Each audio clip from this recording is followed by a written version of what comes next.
Hi friends! Thanks for tuning in. If you like this video, please give it a like, comment below, and take a moment to subscribe to our channel. Welcome to this drive along Interstate 95 in Florida.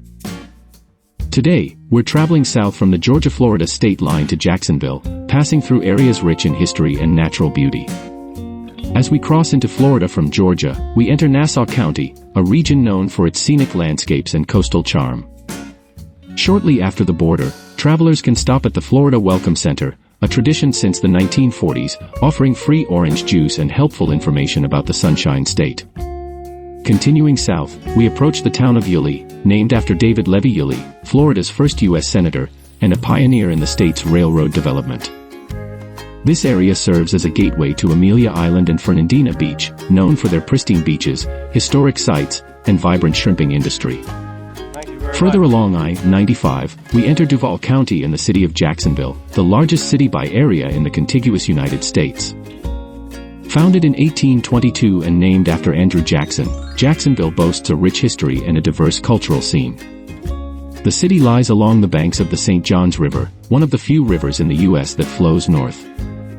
This river has been central to Jacksonville's development, supporting trade, transportation, and recreation. As we drive through Jacksonville, we cross the Trout River and pass near the Jacksonville Zoo and Gardens, home to a wide variety of animal species and beautiful botanical exhibits. The zoo has been a beloved attraction since 1914, offering educational and conservation programs. This stretch of I-95 showcases the unique blend of history, culture, and natural beauty that defines northeastern Florida. From the welcoming charm of Nassau County to the vibrant cityscape of Jacksonville, this journey offers a glimpse into the diverse experiences that await in this region.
Thanks for watching!